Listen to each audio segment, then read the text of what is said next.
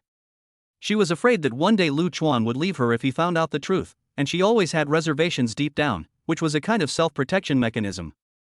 Now that she and Lu Chuan no longer have anything that could cause a major rift, she can give her heart to Lu Chuan wholeheartedly. Gu Ximeng's true heart value +2. Gu Ximeng's true heart value +2. Current true heart value 100. Congratulations, the host, your spending target Gu Ximeng has reached 100 true heart value, triggering a hidden reward. Reward 1, the host's cashback for spending on Gu Ximeng has been increased to 10 times. Reward 2, 1 pill for strengthening the bones and improving vitality. Pill for strengthening the bones and improving vitality, improves the user's physical functions, including muscle strength, bone density, movement speed, hearing, vision, sense of smell, sense of taste, sense of touch, etc. Did the host receive the Jing Gu Ti Chi pills? Yes. Lu Chuan was overjoyed. After he finished speaking, a pill appeared in the palm of his hand, which he swallowed without hesitation. A warm current flowed through his body, and he felt incredibly comfortable. His muscles had become more defined, his skin was more delicate, and even the contours of his face had begun to change slightly. If his appearance had previously scored 70 points, it was now at least 80. Lu Chuan could also perceive that his 5 senses were more acute than before, and he never expected that there was also a beauty function. Now his strength is comparable to that of a professional boxer, and his reaction speed has also improved significantly. Brother Chuan, why do you have a washboard stomach? In the past, your abs weren't so obvious. Lu Chuan heard this and realized that Gu Ximeng's small hands were rubbing back and forth on his abdomen. Lu Chuan didn't know how to explain it, so he didn't answer directly. Do you like it? Yes, it's very sexy. Gu Ximeng looked at Lu Chuan like a flower girl. Brother Chuan, you've become much more handsome. Gu Ximeng was amazed. Maybe it's the lover's eye that sees the beauty, Lu Chuan replied. Now that his body has become stronger, Lu Chuan felt the need to test whether his abilities in certain areas have been enhanced. Chapter 51, What the hell do you want? The next day, early in the morning, Gu Ximeng and Ren Xiaoyu went back. After waking up, Lu Chuan transferred 1 million yuan to Gu Ximeng, saying that it was to compensate her for the 200,000 yuan from yesterday. At first, Gu Ximeng refused to accept it, but Lu Chuan persuaded her to take it. After the other party accepted it, the system prompt came as promised. Gu Ximeng spent 1 million yuan, and 10 times the cashback was 10 million yuan. Card number ending in 8183, on October 2nd at 10:57, ICBC income is 10 million yuan, with a balance of 21,030,568.54 yuan. ICBC. Lu Chuan is overjoyed. Now he has 21 million yuan, and his life is looking up. However, although Gu Ximeng could get a tenfold cashback, it was actually quite difficult for her to spend the money. After all, she was only a sophomore, not very ambitious, and she still needed to continue to develop consumer targets. After washing up, Lu Chuan took a taxi back to town. After Su Yang returned the car to him, he went straight home. As soon as he reached the fork in the road at the entrance to the village, he was stopped by 2 cars, one of which was Yang Jie's Mercedes-Benz E300. 6 people got out of the 2 cars and surrounded Lu Chuan's car. Yang Jie walked over to the driver's side and knocked on the car window. Lu Chuan, get the hell out of the car. Lu Chuan knew right away that the other party didn't mean any good, but his body had just been strengthened, and he was just about to test his current combat effectiveness. He opened the window and said indifferently, "What do you want?" "You hit me at Xiaoya's house last time, and Su Yang hit me yesterday." "What do you think I want?" Yang Jie said. "Didn't I pay for your medical expenses? What, is the money coming too fast, and you've tasted the sweetness, so you want another beating? Get the hell down here." Yang Jie roared, reaching out to grab Lu Chuan's collar. Unexpectedly, his wrist was firmly grasped by Lu Chuan, and he couldn't move at all. "If you've got the balls, come down here," Yang Jie said, holding back the pain. Lu Chuan punched Yang Jie in the forehead, knocking him out cold. Yang Jie stumbled and fell to the ground, and this was still the case when Lu Chuan didn't use his full strength. Then he opened the car door and got out. "I'm coming down, what do you want to teach me?" The people accompanying him helped Yang Jie up, and he took a while to recover. "Kill him for me." As Yang Jie's voice fell, 6 people pounced on him, ready to teach Lu Chuan a lesson. But their movements looked like slow motion to Lu Chuan, and they posed no threat at all. Of course, it wasn't that these people were really slow, it was just that Lu Chuan's reaction speed was so fast that it made them look slow. Facing the attack of 6 people, Lu Chuan easily avoided it, and when he counterattacked, he punched one of the kids. In no time at all, the 6 people were all lying on the ground, wailing. That's it? Lu Chuan felt that it was effortless. The 6 people just lay on the ground wailing, without saying a word. If you don't say anything, I'll leave. Lu Chuan said this and got into his car and drove away. Holy shit, this kid is too fierce. None of the 6 of us could hurt him at all. Has he trained before? Yang Jia, I think we should just leave him alone in the future. He's not as rich as us, and we can't beat him in a fight. Fuck. Yang Jia slammed the ground in anger, feeling very dissatisfied. Lu Chuan went straight to his room after returning home. When he pushed open the bedroom door, he saw Shen Qingya in his room. What are you doing? Why are you in my room? Lu Chuan was taken aback. Brother-in-law, are you angry with me for arranging Yang Jia's car for my sister? Shen Qingya walked over to Lu Chuan with a smile on her face. I've given it some thought, and since you wouldn't have come up with such a bad idea, you don't need to take the blame, said Lu Chuan. Ha ha ha, you really understand me, brother-in-law. I understand you, my ass. I've only known you for a short time. I understand your sister. Do you want to get to know me better? Shen Qingya asked. What do you really want? Lu Chuan snapped. Shen Qingya leaned into Lu Chuan's ear and said, my sister said that you fooled around last night. As the saying goes, don't let the grass grow in another man's field, so why don't you take advantage of me? Jing, just say what you want to say, I'm not buying it. What, don't I have a good figure? Shen Qingya asked. That's enough, what do you really want? Shen Qingya's sincerity value is so low that she must not be holding anything back. You scumbag, what are you pretending with me? Didn't you go out last night and have fun? How can you face my sister? Shen Qingya's face suddenly turned pale. So you were deliberately flirting with me, weren't you? Yes, if you dare to do anything to me, I'll cut you. Shen Qingya said, taking out a pair of scissors from under the bedsheet. Lu Chuan was shocked, subconsciously covering his crotch. Shit, fortunately I held back just now, that was really scary. You're still young and don't understand, so stay out of my business with your sister, Lu Chuan said. Shen Qingya was not convinced. Young? My sister is just like me, so why are you calling me young? Can you be serious? Bah, you're a hypocrite, with a woman on the side and still pretending. Shen Qingya snorted. You're meddling in my business. Lu Chuan said, exasperated. So what do you think is going on between you and my sister? Are you going to break up? Break up? Why break up? Since your sister has admitted her mistake, I'll let it go. Lu Chuan said. Really? Shen Qingya was overjoyed. So you've been putting on an act the whole time, just trying to get me to say something, right? Lu Chuan suddenly realized. No choice, who could resist my brilliance? Bye. Shen Qingya looked haughty and walked away. Sister, I've been worried sick about you. Although I don't understand why you want to share a man with someone else, I'll help you as long as you like. But this cheap brother-in-law seems to have become a lot more handsome, and he's finally good-looking enough for you. Shen Qingya was sitting at home, unable to settle down. She really couldn't tell what attitude Lu Chuan had. It was clear from his actions that he was angry, but then he asked Su Yang to walk me home. What was he thinking? Chapter 52 Li Sufan wants a grandchild. While Shen Qingya was anxious, Shen Qingya happily walked in. Sister, it's fine, I just asked Lu Chuan and he's not angry anymore. Really? Shen Qingya couldn't believe it. I would joke about something like this, so don't worry, said Shen Qingya. But why hasn't he called me yet? Shen Qingya hoped this was true, but she was a little unsure. If Lu Chuan really wasn't angry, why didn't he say something to her? If you don't believe me, just go to his house and ask him yourself, Shen Qingya said helplessly. I'm afraid to go. I'm afraid to see him angry. I can still remember the way he looked at me yesterday. He's never looked at me like that before. I must have really let him down. Oh, it's normal for couples to have a little conflict. As long as it's not a matter of principle, it's not a big deal. Just fix whatever's wrong. Shen Qingya comforted. Then I'll go find him, he won't still be cold, will he? I'm really afraid of that feeling. Sister, I feel like you've changed. You're so humble now. Although you were at fault in the first place, Lu Chuan is already with another woman. Why do you still have to lower your stance? You're already being tolerant enough not to bother him.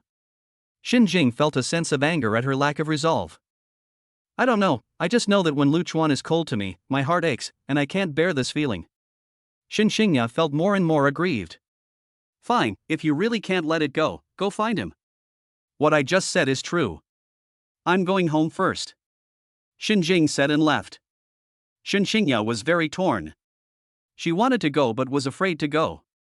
She was really afraid to face Lu Chuan now. After a lot of hesitation, she finally went. She chose to believe her sister's words. She rode Shen Qingya's electric bicycle to Lu Chuan's house. Seeing Li Sufan sweeping the floor, she asked, "Auntie, is Lu Chuan home?" "Yes, he just got back a while ago," Li Sufan said with a smile.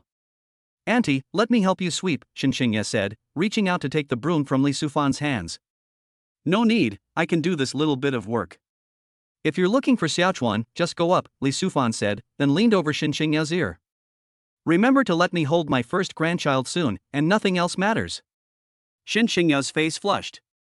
"Auntie, it's not up to me alone to decide."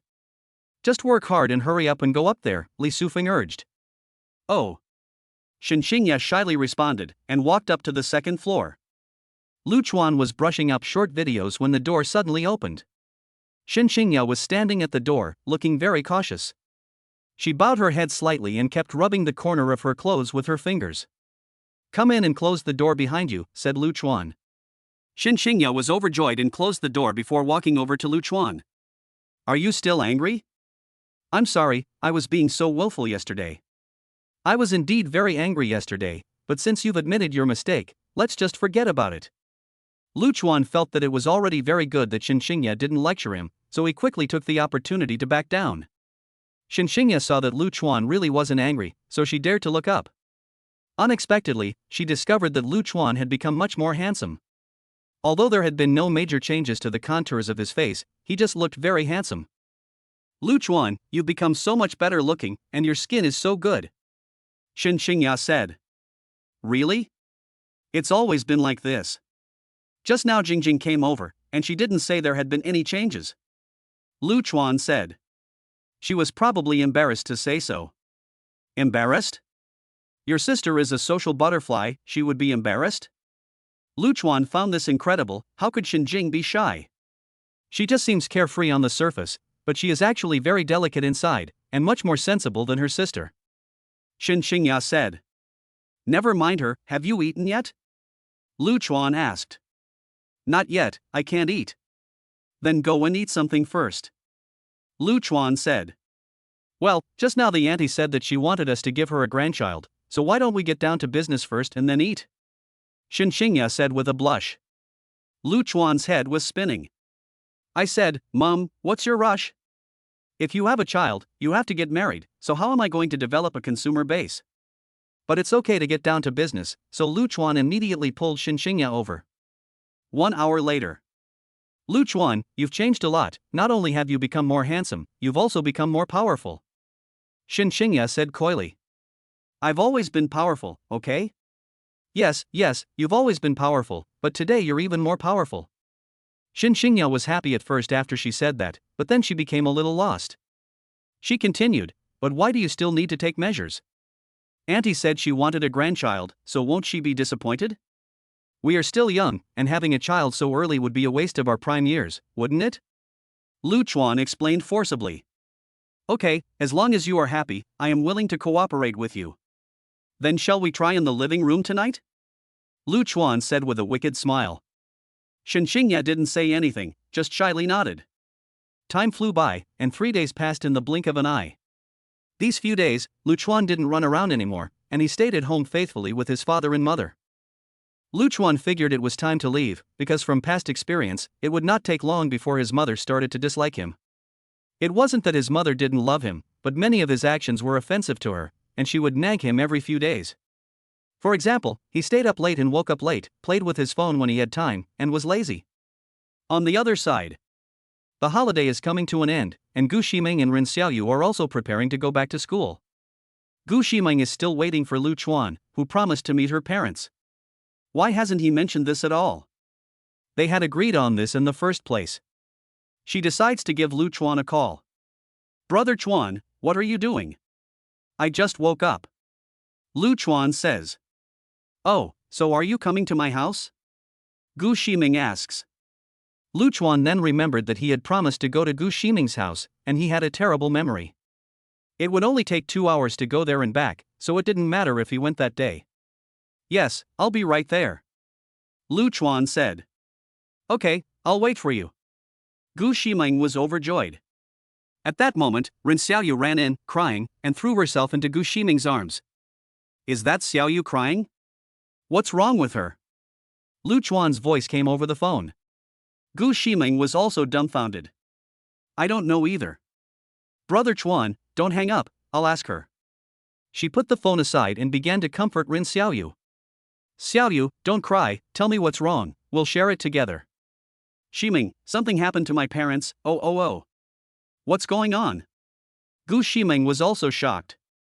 Judging from the state of Ren Xiaoyu, something big must have happened. Chapter 53, A Sky-High Price. Ren Xiaoyu was unable to speak clearly at the moment, and just kept crying. After a long pause, she spoke. It turned out that when her parents were mountain climbing, Ren Xiaoyu's mother, Liang Lu, lost her footing and nearly fell off the mountain. Her father, Ren Bo, panicked and grabbed Liang Lu. The end result was that the two of them fell together, a drop of 3 stories. In order to protect Liang Lu, Ren Bo held her in his arms, so Ren Bo was seriously injured and has been admitted to the ICU. Although Liang Lu was slightly less injured, she also suffered multiple fractures. This happened yesterday, and it was only after Liang Lu woke up today that she called Ren Xiaoyu. Xiaoyu, I'll go with you to see your aunt and uncle right now. Don't cry, they'll definitely be fine, Gu Ximeng comforted. It won't do much good for you to go, and it will delay your studies. I'll go by myself. It's okay, I'll take some time off work, and I'll catch up on my studies later.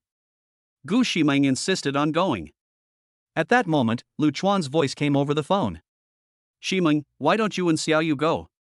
I don't have anything to do anyway. You, on the other hand, should go back to school and study hard. Gu Ximeng thought it was fine. She had originally wanted to matchmake the two of them, and it was time for Lu Chuan to show off. Brother Chuan, if you're willing to go, that would be great. It's always better to have a man there. I'll buy you both plane tickets right now. You can just go directly to XX Airport. Go with Xiaoyu. Ren Xiaoyu didn't refuse either. She had never encountered this situation before, and she was a little at a loss. She felt that she really couldn't handle it alone, and having someone with her would make her feel more at ease. Gu Ximeng had originally insisted on going, and she was about to relent and agree, but now Lu Chuan was willing to go, so that was even better. Lu Chuan first called Shen Qingya and told her that something had happened at his friend's house and that he had to leave first. He left the car keys at home and asked her to come and get them, and then drive the car back to return it. He himself took a car to the airport, met Ren Xiaoyu there, and then got on the plane. The whole way, Ren Xiaoyu was in a depressed mood, her eyes already swollen from crying. After getting off the plane, Ren Xiaoyu's emotions became increasingly difficult to control, and she knelt on the ground, covering her face and sobbing. Lu Chuan didn't know how to comfort her either. Well, Xiaoyu, don't worry too much. I think your uncle and aunt are lucky people, and they will be fine. Lu Chuan, I'm so scared, I'm afraid my dad won't be able to hold on. Ren Xiaoyu said through her sobs. Your father has such a good daughter like you, he definitely won't want to leave. You have to be strong. When you see Auntie in a while, she doesn't want to see you like this either. Ren Xiaoyu stood up and threw herself into Lu Chuan's arms. But I'm really scared. She was helpless now. She was an only child, and she didn't know how to deal with something like this. She really needed a shoulder to lean on. Lu Chuan patted Ren Xiaoyu's back and didn't say anything else, because he didn't know what to say either. He really had no experience comforting people. After a while, Ren Xiaoyu's emotions eased slightly, and they took a taxi to the hospital. When they arrived at the orthopedic ward, they saw Liang Lu lying in bed. Although she was full of illness, she could still be seen to be very beautiful. No wonder she gave birth to such a beauty as Ren Xiaoyu. Ren Xiaoyu walked up and asked with concern, Mom, how do you feel? I'm fine, just a few broken bones. It's just that your father. Before he could finish speaking, Liang Lu was already in tears. Are you the patient's family? A nurse came over at this time. Yes, I am the patient's daughter. Ren Xiaoyu said. Please go pay the fee first. After you pay the fee, your mother can have the operation, and also, your father's condition is more serious, you have to ask the doctor about his condition. The nurse said. Okay, I'll go pay the fee. Ren Xiaoyu said. I'll go, you just stay here with Auntie. Lu Chuan said. In this world, no matter what is good, don't get sick. Lu Chuan paid more than 100,000 yuan for Liang Lu's multiple fractures alone. A steel plate costs tens of thousands of yuan, and there are other miscellaneous fees. It's really not affordable for ordinary people. Ren Xiaoyu's father, is in the ICU. Just the ventilator alone costs 40,000 to 50,000 yuan, and the daily cost is more than 20,000 yuan. Lu Chuan paid 200,000 yuan for Ren Xiaoyu's father, which immediately reduced the balance by more than 300,000 yuan. Of course, Ren Xiaoyu doesn't need to deduct her balance when spending money, and Lu Chuan doesn't mind. When they returned to the ward, Ren Xiaoyu also returned from the doctor. She was listless and walked unsteadily. Liang Lu asked with a worried face, "Xiaoyu, what's wrong?" The doctor said that they can't guarantee that my father can be saved, and if he is to be saved, we need to prepare 2 million. The doctor suggested that we give up treatment. Ren Xiaoyu said with tears in her eyes. This kind of doctor can be considered to have medical ethics, not wanting the patient's family to lose everything. If there is a high degree of certainty, the doctor would not give such advice. Liang Lu felt bad when she heard this, and she didn't want to give up on her husband. But it would take 2 million yuan, and where would she get it from? Although the family had a house, you couldn't just sell it if you wanted to. If you were unlucky, no one would be interested for months or even half a year. By the time you sell the house, the patient will be gone. You can't borrow such a large sum from relatives and friends. Liang Lu was of course aware of these problems, which is why she is on the verge of a nervous breakdown. "Xiaoyu, I'll pay for the money, you can't give up on your father," Lu Chuan said. Liang Lu then took a serious look at Lu Chuan. "Xiaoyu, who is this?" "He is my friend, Lu Chuan," Ren Xiaoyu said. "Friend? What kind of friend would casually pay 2 million for Xiaoyu? Could it be a boyfriend?"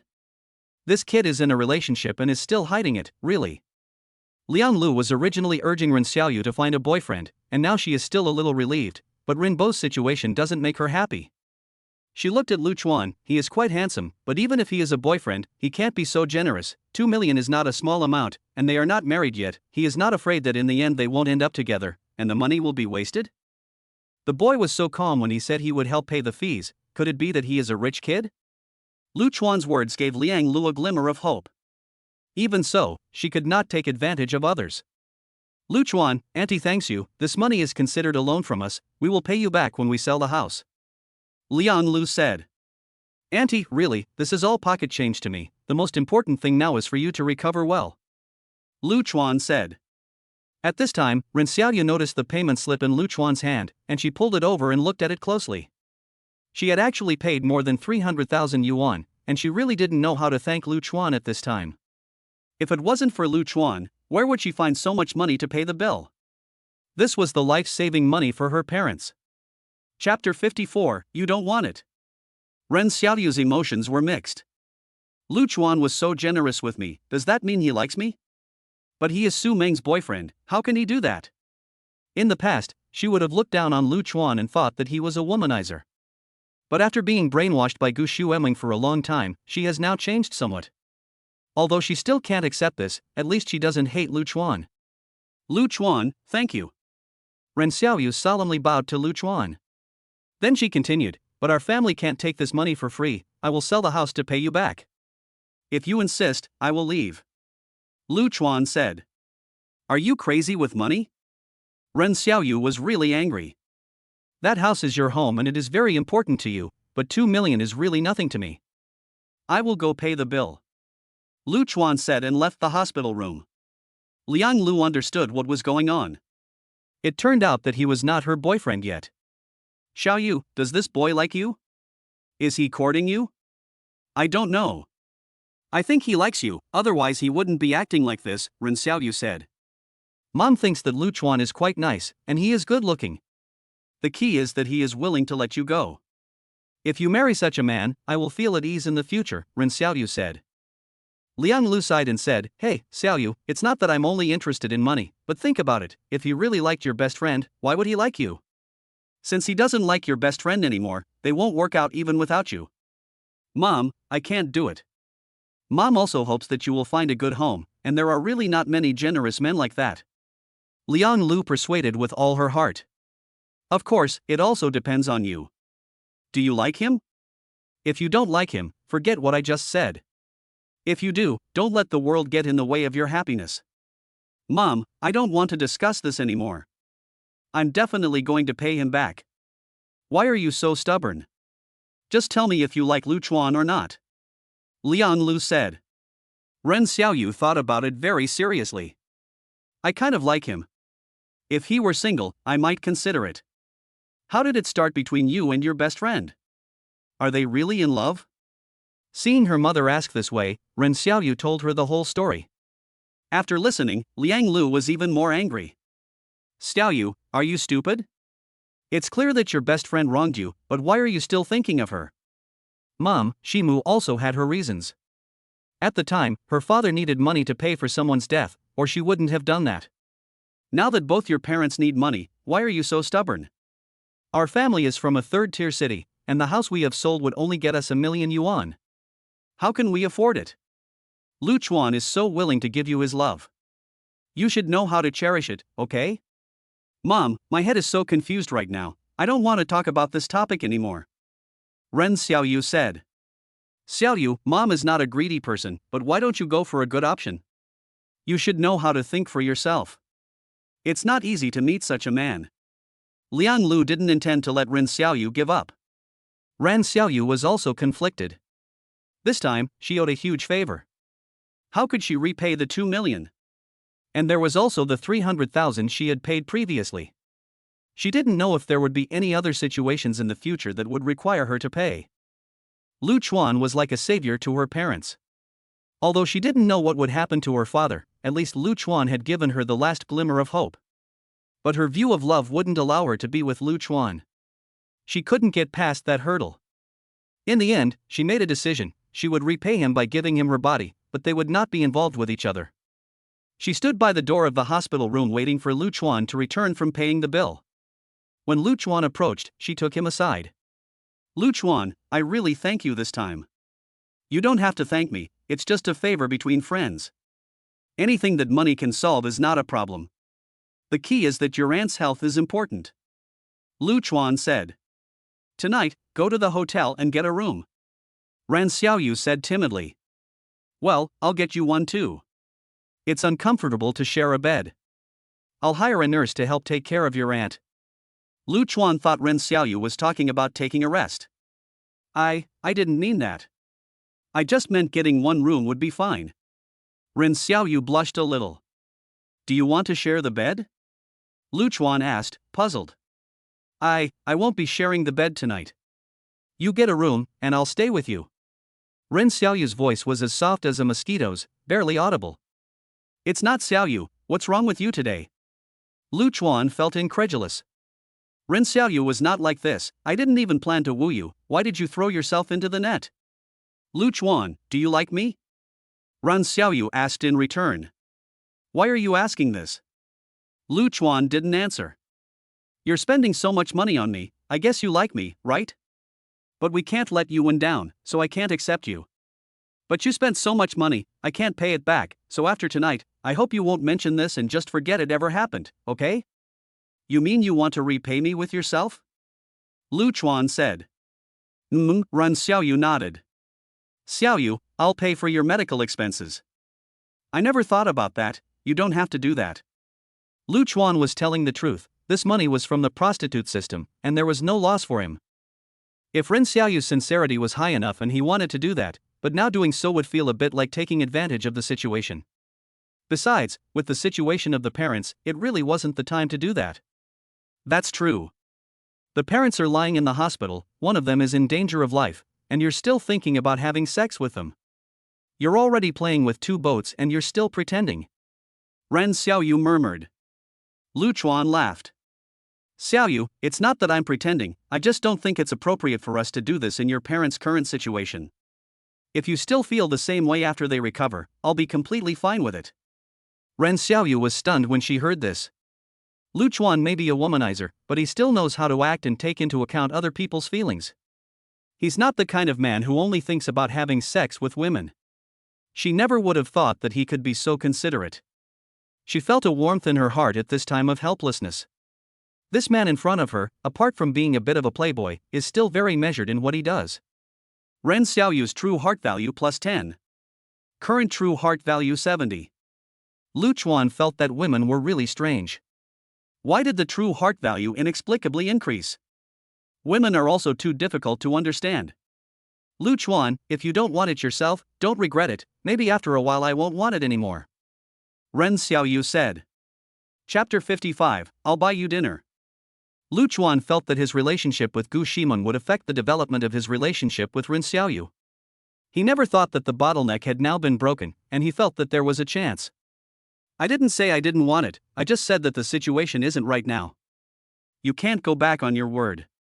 When my aunt and uncle get better, I'm going to ask for it back. Ugh, scumbag. Ren Xiaoyu spat lightly. At this time, a nurse came over. The patient needs to do some preparation work before the operation, so you need to take her for some tests as soon as possible. Lu Chuan, upon hearing this, walked into the ward and then wheeled Liang Lu on the hospital bed to various examinations in preparation for tomorrow's surgery. You have to know that people who have never been to the various examination rooms in the hospital really feel at a loss and can't find their bearings. Liang Lu couldn't move on her own, and for things like X-rays, someone had to move her from the hospital bed to the top of the examination instrument. Lifting a broken bone patient is not the same as lifting a normal person, and it can easily cause secondary damage, so you have to be careful when doing anything. All of this was witnessed by Ren Xiaoyu. She felt that having a man to help really saved a lot of trouble, otherwise she, a girl, would have been completely at a loss in the hospital. The key was that her own mother was not related to Lu Chuan, and yet he was able to take such good care of her. Women are easily moved by the warmth of others when they are vulnerable, and Ren Xiaoyu's psychology was already on the verge of collapse, but Lu Chuan's various actions naturally made her moved again. Ren Xiaoyu's true heart value plus 10. Current sincerity value 80. Lu Chuan felt that his efforts had not been in vain, as the price had risen twice in a row today. In the evening, Lu Chuan hired a carer as he had promised, who could help Liang Lu go to the toilet in the middle of the night. As Liang Lu had multiple fractures and could not move on her own, she had to be accompanied at all times as she ate, drank, urinated, and defecated in bed. Lu Chuan and Ren Xiaoyu went to a hotel and booked 2 rooms. Ren Xiaoyu tossed and turned in bed, unable to sleep. She found herself becoming more and more dependent on Lu Chuan, and she seemed to be falling for the man. She had an urge to be with Lu Chuan, but what about Gu Ximeng? She was very upset, and finally called Gu Ximeng. Xiaoyu, I was just about to call you. How are your parents? Gu Ximeng asked. They are fine for the time being. Ren Xiaoyu said. That's good, don't worry too much. You know, it hurt me so much when you cried today. Ximeng, I want to ask you a question.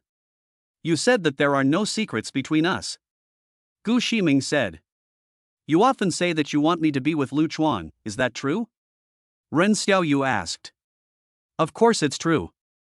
I never thought that Chuan only liked me at the beginning. As long as he has a place in his heart for me, I'll naturally be 100% sincere. I really envy you for having this mentality. What if I really did end up with Lu Chuan, what would you do? Ren Xiaoyu asked. What can I do? It would still be the same as it is now. But you know me, if I force him to separate from another woman, will you be sad? Ren Xiaoyu asked. There was silence on the other end of the phone, and no response was forthcoming for a long time. Ximeng, what's wrong? Ren Xiaoyu asked. Xiaoyu, I don't oppose you being with Chuan Gu, but you can't separate me from Chuan Gu, I can't live without him. I was just saying that casually, don't worry, I won't do that kind of thing, go to bed early, bye. Ren Xiaoyu hung up the phone. After listening to Gu Ximeng's words, Ren Xiaoyu decided to keep her feelings to herself. She wanted pure love, but didn't want to hurt Gu Ximeng. Her best friend was so keen on Lu Chuan, so she decided to help Gu Ximeng test Lu Chuan. Lu Chuan, if I were with you, could you clear your relationship with Ximeng? Ren Xiaoyu sent a WeChat message. No way. Lu Chuan replied immediately. That was pretty quick, Didn't he even think about it? Seeing this reply, Ren Xiaoyu was happy for Gu Ximeng. At least Lu Chuan wasn't a heartless man. But she felt a little disappointed in herself. After all, Lu Chuan didn't like her enough to give up another woman for her. The next few days were spent with Liang Lu recovering from surgery, and Ren Xiaoyu's father, Ren Bo, preparing for surgery. In the end, it was considered a lucky outcome. Ren Bo was saved, but he still needed to stay in the ICU for continued observation. Ren Xiaoyu finally stopped looking worried. Both her parents were out of danger and all that was left was to wait for them to recover. To show her gratitude, she said to Lu Chuan, "You've worked hard these past few days. Let me take you out to dinner." Okay, but I won't eat anything cheap, Lu Chuan joked. You wish. I can't afford anything expensive, Ren Xiaoyu laughed. The two of them walked out of the hospital and after a while they noticed a crowd of people gathered in a circle not far away. Out of curiosity, they also walked over to join the fun. When they squeezed in, they saw that it was a matchmaking show, where an old woman named Wang Po was on stage setting up a matchmaking platform for boys and girls. At this time, a woman walked up, looking ordinary, with a 50-point appearance that could not be considered more. Wang Po smiled and said, "Little girl, you look really good. What kind of person are you looking for?" "I want someone rich." The woman spoke loudly. "And handsome. And he has to listen to me." Upon hearing this, even Wang Po, who had seen the world, couldn't control her expression. Wang Po looked at the woman with embarrassment, as if to say, "This is a blind date, not a wish." But Wang Po held back. "What do you do for a living, young lady?" "I'm a clerk," the woman said. "How old are you?" 28. "How much do you make a month?" Wang Po asked. "Less than 20,000. "What do you mean less than 20,000? Wang Po asked, patiently. 3,200. You call 3,200 less than 20,000? Wang Po was speechless. Hey, I was just trying to be humorous. The woman laughed. I don't find it humorous at all. If we're going to set up a blind date, we need to be sincere, you know? Wang Po said. Oh. The woman gave a disdainful expression, not feeling that there was anything wrong with what she had done. So how rich do you want to find someone? Wang Po continued. Someone with an annual income of 20 or more. Wang Po shook her head and then said to the crowd below, "Is there anyone who likes this girl? If so, come up here." After waiting for a long time, no one came up. Lu Chuan also found it funny. Are mirrors a luxury nowadays? Can't even afford a mirror? With your qualifications, you dare to ask for someone who earns 200,000 a year? Even a dog would shake its head. Wang Po said to the woman, "Why don't we lower our requirements?" "If we can't, and no one comes up, it just means that they don't have confidence, and they know they're not good enough for me. Young lady, 28 is not young anymore, you can't delay any longer." Wang Po persuaded out of goodwill. What's wrong with 28? Didn't you watch TV dramas? There are even big bosses chasing after divorcees in their 30s who've had abortions. This remark immediately put Wang Po in a state of pain. "Then young lady, you can go down now, and leave some chances for others." Chapter 56, Give Me a Kiss. The woman walked off the stage unconvinced, and then a woman who looked to be about 70 points on the face value scale came on. "Introduce yourself, girl," said Wang Po. "Hello everyone, I'm a single mother, 32 years old, with a monthly salary of more than 4,000 yuan. I don't have any special requirements, as long as it's a good match." This time, 3 men came on stage. One was a bit overweight and earned 15,000 yuan a month. One was very short and earned 20,000 yuan a month. And there was one who was okay looking, with a monthly income of 5,000. In the end, none of the 3 met her standards. Anyone in the audience who is interested in them can come up and add them on WeChat. Thanks. I didn't expect her to recommend these 3 men directly to other people. Let's go, there's nothing to see, they're all weirdos. People who don't have any requirements are actually the most demanding. Lu Chuan Dao. Let's take another look. Ren Xiaoyu refused to leave, she thought it was quite interesting. As the 3 men were about to leave the stage, a woman from the audience ran up. "Godmother, I like this one." The woman pointed at the short man who made 20,000 yuan a month. The single mother was unhappy about this, and immediately said to the short man who made 20,000 yuan a month, "Why don't we exchange contact information and talk about it some more?" Who? There was a chorus of boos from the audience. The man gave her a blank stare. He went directly to the girl who came after her and exchanged contact information. The single mother was petrified, and it was very embarrassing. You rejected the last person who came up on stage, and now you're not happy when someone else steals him away. In the end, you're rejected. How could you not be embarrassed? After these people left the stage, a little fairy came. She still introduced herself first. Hello everyone, I'm a freelancer, 35 years old. I'm looking for a man who can pay for a motorhome in full, pay 500,000 yuan in bride price, earn more than 20,000 yuan a month, and be no more than 5 years older than me. Of course, I can accept a man with a small penis. He should also be able to provide emotional value, be able to comfort me, and know how to give gifts on holidays. Wang Pa is at her wit's end. What's going on today? Why are there so many weirdos? Sure enough, no man was willing to go up. Girl, not that godmother is saying this to you, but you're at this age, let's not be too demanding. You think if you make this request, why wouldn't someone choose someone younger? Wang Pa said.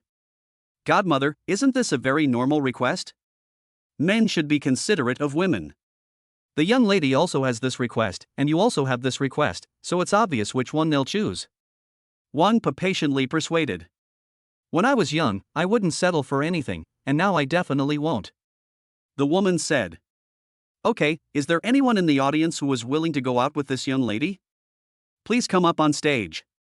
Wang Pa also cut the crap. Lu Chuan felt very bored. He never expected the woman on stage to point at him and say, Godmother, I think this one is quite good. Lu Chuan quickly waved his hands, begging for mercy. Young man, come up here and say a few words, Wang Pa laughed. Lu Chuan was about to make a run for it, but who knew that Ren Xiaoyu pushed him forward 2 steps. In this situation, Lu Chuan could only grit his teeth and go up. He glared fiercely at Ren Xiaoyu, who was covering her mouth and laughing. Just you wait.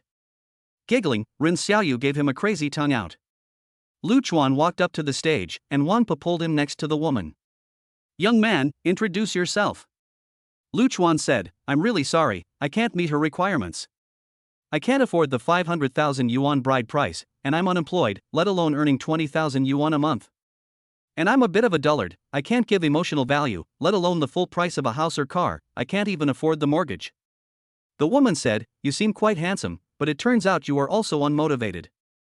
Right, I am not good enough for you.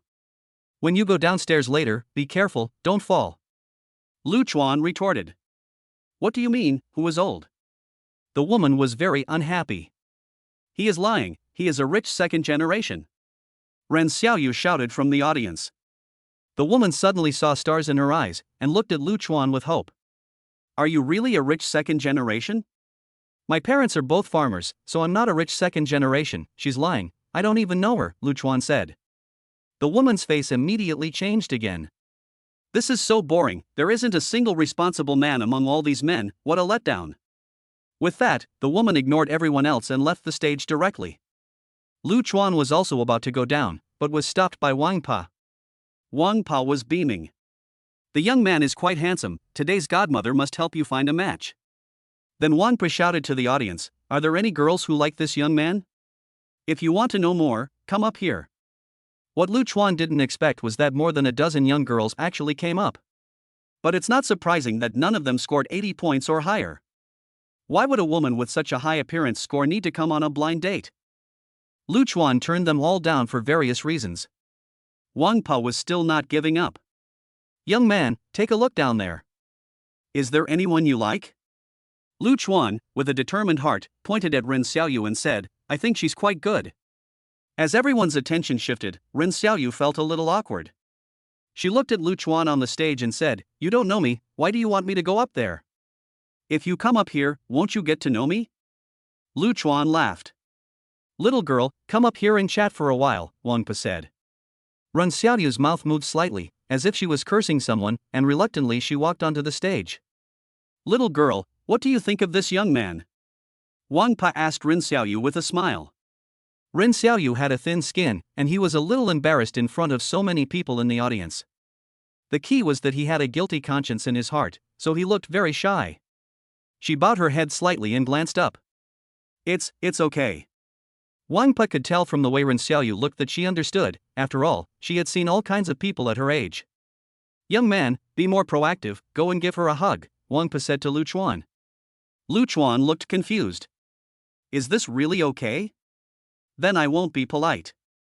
With a wicked smile on his face, he walked over to Ren Xiaoyu and put his arms around her. Ren Xiaoyu didn't resist. When she was embraced by Lu Chuan, she felt her heart racing. It turned out that being embraced by a man you like actually feels so safe. She slowly raised her hands and eventually embraced Lu Chuan as well. "Xiaoyu, your hair smells so good, what brand of shampoo do you use?" Lu Chuan whispered. Ren Xiaoyu was still feeling happy, but she didn't expect Lu Chuan to say something like that, which really ruined the mood. She was furious and stomped on Lu Chuan's instep. "Scumbag, pervert." Luckily, Ren Xiaoyu wasn't very strong, and Lu Chuan's body had been strengthened, so he didn't feel much pain. "It really does smell good, hee hee." Lu Chuan gave a hee hee laugh. Ren Xiaoyu gave Lu Chuan a disgusted look. He really doesn't know how to appreciate beauty, he makes me so angry. Wang Pa saw the two of them making eyes at each other and thought there was a chance, so she started to stir up trouble. "Give him a kiss. Give him a kiss. Give him a kiss." The crowd below also enjoyed the show. Chapter 57, Renting a Room. At this commotion, Ren Xiaoyu became a little shy. She buried her head low and didn't dare to look at Lu Chuan. Lu Chuan was not polite. He held up Ren Xiaoyu's chin with his finger. Ren Xiaoyu's head slowly lifted. Her cheeks were flushed and her eyes were looking at Lu Chuan in a daze. She saw Lu Chuan slowly approaching her. Unable to help herself, Ren Xiaoyu closed her eyes. Her long dark eyelashes trembled slightly, and her breasts rose and fell with her rapid breathing. Ren Xiaoyu felt her lips being lightly touched, and her body trembled instantly. When she opened her eyes again, she saw Lu Chuan with a wicked smile on his face, shaking his finger at her. This guy actually tricked me with his finger. What a scoundrel. Ren Xiaoyu looked at Lu Chuan with a sad expression on her face. Scum. No, I didn't kiss you, so why are you a scumbag? You are a scumbag, anyway. After Ren Xiaoyu finished speaking, she stormed off the stage. Young man, go after her quickly. Wang Pa said. Lu Chuan was very helpless and could only follow her. Walking out of the crowd, Lu Chuan grabbed Ren Xiaoyu. Xiaoyu, are you sick? You're the one who's sick. Ren Xiaoyu said in a bad mood. Didn't you want to take me out to dinner? Where are we going to eat? I'm so angry with you, I'm not going to eat. After Ren Xiaoyu said this, she suddenly felt a shock in her heart. What's wrong with me? Why did I do that? I know he has two women, but why did I just think that he could kiss me? Am I really sick? Or has my demand for relationships become less serious? No, this won't work. Xiaoyu, why do you look so bad? Lu Chuan said with concern. It's nothing, I'm probably just a little sick. In that case, you go back to the hotel and rest, and I'll go pack you some food, said Lu Chuan. It's fine, let's do it together. After eating, on the way back to the hospital, Lu Chuan said to Ren Xiaoyu, Xiaoyu, your parents' conditions have also stabilized, so I'll go first. Well, thank you, Lu Chuan. If it weren't for you, my dad probably wouldn't have the money for the operation. You've said thank you at least 100 times. You're not tired of saying it, and I'm tired of hearing it. Can you stop saying it? Lu Chuan said. The main thing is that this kindness is too great, and I can't help but thank you. Ren Xiaoyu was very serious. If you really want to thank me, give me a hug. Lu Chuan said. Ha? Ren Xiaoyu had a lot of questions. Could a hug repay such a great kindness? Before Ren Xiaoyu could react, Lu Chuan had already embraced her in his arms. Ren Xiaoyu was a little taken aback, as if startled, but when she leaned against Lu Chuan's embrace, she settled down again. Xiaoyu, I actually just want to smell your hair. Lu Chuan's flirtatious voice drifted into her ears. Instead of getting angry, Ren Xiaoyu hugged Lu Chuan even tighter. She felt very happy like this, and she wanted to keep hugging like this forever. After a long while, when the two let go of each other, Ren Xiaoyu was already in tears. Lu Chuan, you can go now, I won't see you off. After saying this, Ren Xiaoyu covered her mouth and trotted away. Lu Chuan was at a loss. Women are really strange. He took out his phone and booked a flight, preparing to return to Quanjiang. On the other side, Shen Qingya had already returned the rented Passat, and she was accompanied by Shen Jing. Shen Qingya didn't have a job anyway, and didn't want to look for one again. She planned to try to become an anchor woman, and it didn't matter where she was, so she simply came with Shen Qingya. The immediate problem was accommodation. Shen Qingya's rental was a 2-room apartment, which was originally enough, but not after she hired an aunt to take care of her mother. This time, because Shen Qingya had returned to her hometown, she let the aunt stay in her room. Now that both sisters have returned, the rental obviously needs to be replaced. They went to an agency to find a suitable house. The beautiful agent took them to a residence in an upscale neighborhood based on their needs. As they walked, the agent gave a tour. The neighborhood uses a classical garden design, with a different view at every step, creating an elegant, fresh, and airy atmosphere. The ecological landscape is decorated with a variety of precious flowers, trees, and plants, matching the local conditions to create a diverse landscape for different needs. The water system flows through the garden, creating an overall unified and harmonious waterscape garden. The entire community is designed with Western-style houses, with a luxurious and atmospheric entrance hall. The first floor processing layer is equipped with a reading area, a gym, and a children's play area. Taking the elevator to the 5th floor, the agent opened a room. This apartment is 185 square meters, with a large living room of 7.4 meters and a dining table designed for 6 people. The U-shaped large kitchen is large enough for 5 or 6 people to operate in it. The balcony is 2.5 meters deep and 10 meters long, facing south. The elderly room has its own bathroom, and the master bedroom is 4.15 meters wide, with good lighting and a good view. The north-facing guest room has its own bay window, a 3-section wet and dry separation bathroom, and there is another guest room next to it. This is a 4-bedroom apartment, just right for the needs of the two of them. Shen Qingya and Shen Jing looked at the house and couldn't help feeling that the decoration and the layout were perfect. "Sister, I really like this house," Shen Jing whispered. "I like it too," Shen Qingya agreed. "This house must be very expensive, right?" Shen Jing felt a little sad. "I guess it's not cheap." Shen Qingya was also a little timid. They just wanted to rent a 4-bedroom apartment, but the agent took them to this high-end neighborhood. Shen Jing plucked up the courage to ask the agent, "How much is the rent for this house per month?" "6,000 a month, 1 month's deposit, 3 months rent in advance, and the owner is willing to sell the place furnished. If you want to buy it, it's 4.5 million. The two sisters let out a silent gasp. "My goodness, 4.5 million, I can't even dream of it. 6,000 a month is expensive, and we sisters don't work, so how can we afford to rent a place like this, and we have to pay 1 month's deposit and 3 months rent in advance, we can't afford it." But they both really liked the apartment, and it made them feel really excited. The agent had a good eye and immediately saw the problem. "Why don't we go and look at another house? Would that be too much trouble for you?" Shen Jing asked. "That's what I'm here for, no trouble at all." The agent smiled slightly. Shen Jing said to Shen Qingya, "Sister, I've looked at this house and I'm not interested in any others. What should we do?" "Me too," said Shen Qingya. "Why don't we go home first? It's embarrassing to keep the agent waiting. Why don't we find a hotel for tonight?" Shen Jing suggested. The next day, Lu Chuan got off the plane. "It's about time I cashed in some rewards points," he said to himself. "Gu Ximeng can get 10 times the rewards, but this little girl has already bought a car, and she won't take the money I transfer to her. What a headache. Looks like I'll have to spend with Shen Qingya. If it's just double, it's better than nothing." Lu Chuan planned to buy Shen Qingya a house first. After all, her house was really not big enough to live in.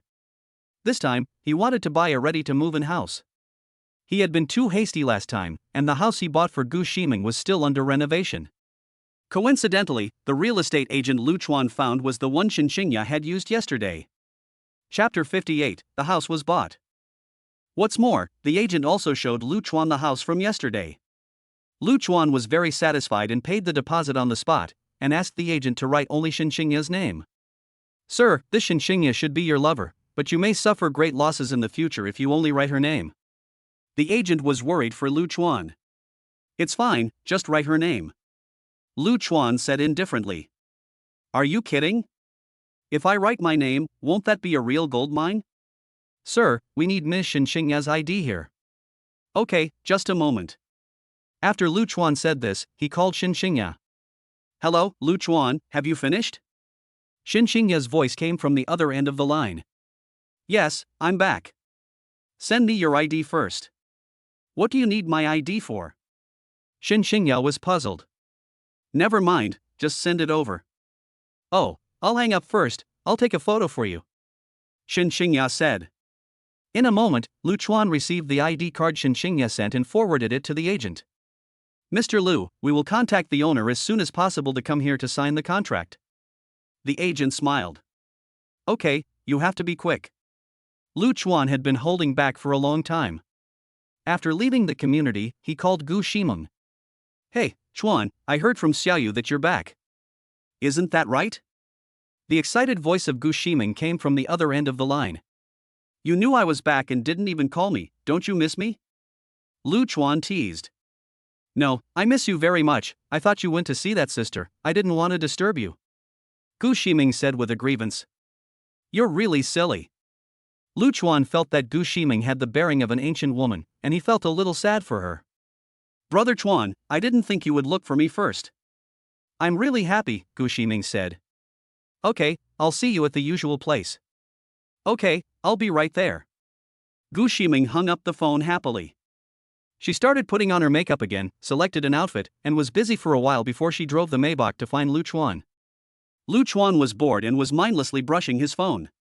He subconsciously took out a cigarette and put it in his mouth, then pulled out a lighter. Just as he was about to light it, a warm little hand grabbed his. Lu Chuan looked up and saw Gu Ximeng looking at him with a smile on her face. Brother Chuan, let me light it for you, Gu Ximeng said tenderly. Lu Chuan let go of his hand, and Gu Ximeng lit the lighter. Ximeng, don't wear that again, Lu Chuan said. Why? Don't you like looking at my back? Gu Ximeng was a little puzzled. I can look whenever I want, but I can't let someone else have a go. In fact, Lu Chuan just felt a little chilly after the rain today and was afraid she might catch a cold, so he made up the lie casually. But Gu Ximeng felt that Lu Chuan really considered her his woman, which was a sign of a man's possessiveness. Gu Ximeng was quite moved, and leaning against Lu Chuan's chest, she said, Brother Chuan, I'll do whatever you say. Let's go and get a room. Gu Ximeng held back Lu Chuan, who was about to leave. Brother Chuan, I had a really good time today, so let's do something else, shall we? Lu Chuan looked curious. What do you mean? Gu Ximeng pointed to the Maybach parked not far away and whispered, I hear the back row of the Maybach is very comfortable, but I haven't tried it yet after driving for so long. Lu Chuan's mouth curled up. Pedestrians kept passing by, and two young men stopped not far from the Maybach. Holy cow, is this a Maybach? The shock absorption is awesome. Damn, having money really does buy you everything. I can't even imagine how fragrant the women inside must be. You're so pathetic, I can imagine it. Let's go, it's sad to watch. 1 hour later. Gu Ximeng drove back to school, leaving Lu Chuan alone in the wind. He suddenly felt like a woman who had been unfaithful and then abandoned him. Could it be that I was just a tool? The next day. Early in the morning, the real estate agent called and asked Lu Chuan to come sign the contract. He took a taxi there and paid the full price on the spot, and then received a prompt from the system. Shen Qingya spent 4.5 million yuan and received a double cashback of 4.5 million yuan. Then the phone prompt also sounded, and Lu Chuan glanced at it and saw that there were now more than 25 million yuan in his card. For ordinary people, this is already enough to be financially free, but in a place like the Devil's Metropolis, it's only enough to buy a similar house. So they still need to keep working hard. On the other side of the street, the Shen sisters were still thinking about the house from yesterday. Sister, I really like that house, why don't we just rent it? I want it too, but it's too expensive. Who can afford 6,000 yuan a month? I don't even know how long it will take me to find a job. This is too extravagant. Lu Chuan gave me 50,000 yuan as a wedding gift last time, so I have money. Shen Jing said. You don't have a job, so how long will that money last? Don't waste it. If you say so, I have 3 million yuan here, but it's all for my mother, and I dare not waste it, otherwise I won't have the money to hire a nanny to take care of her in the future. Shen Qingya was also worried. Shen Jing was pounding her chest and feet. That agent was also really annoying, why did he show me such a nice house for no reason? Jingjing, let's just find a cheaper one, said Shen Qingya. I can't even look at other houses now, I don't want to go. But we can't just sit around like this, said Shen Qingya helplessly. If someone can let me live in that house, I'll be willing to bear them a monkey, said Shen Jing bitterly. Then you need to find a boyfriend quickly. Shen Qingya smiled. Whatever, sister, I've made up my mind, I'm going to rent that house. First, let's use the 50,000 yuan that Lu Chuan gave us. Shen Jing was ready to give it a go. Shen Qingya actually really liked that house too, so she didn't stop Shen Jing. But when the two of them found the beautiful real estate agent from yesterday, they were dumbfounded. Sorry, the apartment you looked at yesterday has already been bought by someone else, why don't we look at another house? Chapter 59, Acting Skills. Shen Jing had no interest in seeing other houses and immediately dragged Shen Qingya away. After returning home, Shen Jing regretted it greatly and wished she had rented the house yesterday. At that moment, the door was knocked on. Shen Jing walked over to open the door and, upon discovering it was Lu Chuan, she snapped, "Scum, what are you doing here?" "Jing? Why are you here?" Lu Chuan asked. "I'm at my sister's house." "Is that so strange?" Shen Jing snapped. "No, it's just that you're so unpredictable. Last time you were fine, but today it's like I owe you money." Lu Chuan said. "I'm in a bad mood. Don't mess with me." Shen Jing was really in a bad mood now, and the house she liked had just disappeared. "So what if I mess with you? Can you eat me?" Lu Chuan laughed angrily. "If I mess up my clothes and scream sexual harassment, what do you think will happen?" Shen Jing threatened Lu Chuan. "Go ahead and scream, do you think I'm scared?" Lu Chuan is not scared at all. "In fact, I hope you mess up your clothes. I swear I'll cut you." Shen Jing shouted angrily. Before Lu Chuan could reply, Shen Qingya's voice came from the other side of the door. "Jing, who is it?" "Who else, your man?" Shen Jing said with a bad temper. Shen Qingya was overjoyed, and came running over, pushing Shen Jing away with one hand and throwing herself directly into Lu Chuan's arms. Her face was full of a smile, and her eyes were narrowed into a crescent shape. "Lu Chuan, you're finally back." Shen Jing was dumbfounded. "Who am I? Where am I? Is this really my sister? Having a man means you don't even want your own sister anymore?" Okay, it's only been a few days since I last saw you, but you're making Jing laugh like this." Lu Chuan said. "If she likes to laugh, let her laugh, I don't care anyway, I just miss you." At this time, Shen Qingya didn't care about Shen Jing at all. "Can I at least go in and sit down for a bit?" Lu Chuan was very helpless. "Haha, I'm so happy, I forgot about this, come on in." Shen Qingya smiled awkwardly. "By the way, why does Jing look so unhappy?" Lu Chuan asked. "It's because of the house. Yesterday we went to rent a house, and we liked a very nice one, but it was too expensive, so we didn't rent it. Today we finally made up our minds to go, but we didn't expect someone else to buy it," Shen Qingya said. "I thought it was no big deal, just a house." Lu Chuan said very easily. "Just that? Are you even human, brother-in-law? That house was worth over 4 million yuan, and you're telling me it's just that?" Shen Jing gave Lu Chuan a blank stare. Lu Chuan calmly pulled out a red property ownership certificate and slammed it on the table. "Take a look." Shen Jing rolled her eyes. "What's there to see in a broken book? How do you know it's broken if you haven't even looked at it?" Lu Chuan said. Shen Jing impatiently picked up the house deed, opened it, and was dumbfounded. Sister, you come and look." Shen Jing was stammering. Shen Qingya didn't want to move, and just said indifferently, "Why are you making such a fuss? Just tell me what's going on. Isn't the address on this house deed the same as the house we looked at yesterday?" Shen Jing said. Lu Chuan thought to himself, "It can't be that coincidental. I just bought it casually." Shen Qingya also became interested when she heard it was a property deed, and she got up to look at it with Shen Jing. Then her eyes welled up with tears, because she noticed that the property deed only had her name on it. Lu Chuan doesn't have any defenses against me at all? He's not afraid that I'll leave him with nothing after he's gone? The house actually only has my name on it. I'm so touched. I'm full of emotion. Shen Qingya's true heart value +1. Current true heart value 99. Sure enough, what can make a woman happy is still spending money. Shen Jing also saw that it was only Shen Qingya's name. Brother-in-law, you are really very generous, I will support you this time. Lu Chuan smiled. It's rare for you to say something nice, in that case, I will support you in the future too. Okay, but don't lie to me.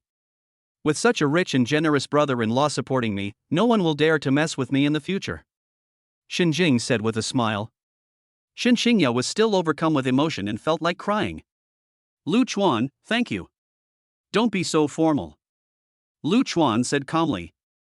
Yes, sister, you are his woman, and it is only right that he treats you well.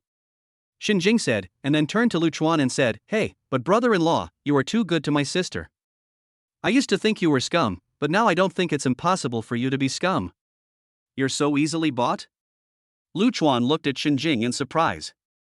Whoever buys me such an expensive house, I won't mind if he goes out and fool around, I'll even serve the mistress and the side children. Shen Jing said nonchalantly. Shen Qingya interrupted. Jing, do you want to move in with me? Of course I want to move in. Shen Jing was very determined. But I remember you saying that if someone let you move into that apartment, you would bear him a monkey. Now Lu Chuan has bought that apartment, what do you say? Good sister, you're even joking with me. I'll bear him a child, and he wouldn't dare want it. Shen Jing gave Lu Chuan a provocative look. No way. Lu Chuan waved his hands quickly, remembering the scene of Shen Jing pulling out scissors from under his bedsheets. By the way, brother-in-law, did you follow us and how did you know we were looking at this house? Shen Jing asked. Do you believe in coincidences? Lu Chuan said. I believe you're full of shit, you must have been spying on us, do you care about my sister? Shen Jing smirked. Of course I care. If you care, why are you still messing around? Shen Jing raised her voice. Lu Chuan began to act, looking miserable. Although I have liked your sister for many years, I have not had contact since junior high school, so I got a girlfriend. Some time ago, I happened to meet Xiaoyu and I couldn't resist, and I ended up with your sister. But I couldn't bring myself to break up with my ex-girlfriend, and I'm very sad about it now. Lu Chuan, I don't blame you, I just blame it on the fact that we reunited too late. That girl didn't do anything wrong, it's us who wronged her. Don't mention breaking up with her, I can understand. Shen Qingya said. Lu Chuan felt a little happy in his heart, did this count as muddling through? Scumbag. Shen Jing cursed. But it's hard for you too, don't be a heartless man, treat her well. I will. Lu Chuan quickly agreed. Okay, hurry up and move out, I can't wait to move in. Shen Jing said excitedly. Lu Chuan called the movers and they were busy all day to get it done. This time it's comfortable, Shen Qingya's mother has one room, the nanny has one room, and the two sisters each have one room, just right. I saw Shen Jing looking left and right in the house, happy like a child. Suddenly, she ran up to Lu Chuan, took his face in her hands and kissed him. I love you to death. Lu Chuan felt a little dizzy. He glanced at Shen Qingya and noticed that she didn't react much. Jing, be careful with your image. Are you going to be able to date a boyfriend in the future? Shen Qingya smiled adoringly. If I want to date someone, I'll date my brother-in-law, who is handsome, rich and generous. Shen Jing said. Chapter 60, Who looks better? After hearing Shen Jing's words, Shen Qingya felt very lucky. Her first half of life had been very hard. Her family was poor as dirt, and she had a paralyzed mother. Now she had met Lu Chuan, who was truly a gift from heaven. As Shen Jing had said, he was handsome and rich, and the key was that he was so good to her. She had really been very wrong to throw a tantrum last time. What was there to be proud of in front of Lu Chuan? Did he lack beautiful women? The answer is obviously no. She must cherish him and not do anything stupid again. By the way, brother-in-law, where do you live? This is your house, so why don't you just live with us? Shen Jing was obviously helping her sister and wanted Lu Chuan to live here permanently. Shen Qingya also looked at Lu Chuan with anticipation. I have a lot of things to do, so it's not very convenient to live here, but I'll come visit Xiaoyu, your aunt, and you when I'm free, Lu Chuan said. Although a little disappointed, Shen Qingya also expressed her understanding. Lu Chuan is so rich, and he certainly didn't get it by chance. He should be very busy normally. Can you stay tonight? Shen Qingya asked. Well, I'll stay with you tonight. Lu Chuan nodded. Shen Qingya was overjoyed, so she went to take a shower first. Hey, Shen Qingya looked disgusted, and she felt that Shen Qingya was a little impatient. Shen Qingya laughed. Shut up, I'll marry you off sooner or later, so you don't annoy me every day. Sister, I don't look down on ordinary people. Shen Qingya was very unconvinced. You'll see. After saying this, Shen Qingya walked into the bathroom. After Shen Qingya left, Shen Qingya asked, "Brother-in-law, I haven't met that woman yet, is she good looking?" "Which woman?" Lu Chuan asked in return. The one who came to see you in the Maybach at your class reunion. She came to help you annoy my sister, didn't she? Shen Qingya. Why are you asking her? And you're only asking after all this time, do you have some ulterior motive? Lu Chuan asked. What kind of ulterior motive could I have? I'm just curious what she looks like, is she prettier than my sister? Shen Qingya said. Why don't you ask Xiaoyu yourself? She's seen her before. If I ask her, won't I be reminding her of someone? I definitely won't do something so stupid. Shen Qingya said. Then let me tell you, she's very pretty and well behaved. How pretty is she? Is she prettier than my sister? Shen Qingya wanted to know the bottom line. They each have their own characteristics and are both pretty, but if you have to rank them, Xiaoyu is prettier.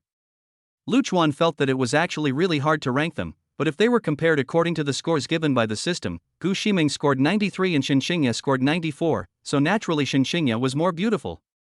But they were both the kind of beauty that stood out in a crowd. You've got good taste, my sister is so beautiful, you're really lucky. Shen Qingya was very satisfied with Lu Chuan's answer. Qing, you're actually even more beautiful.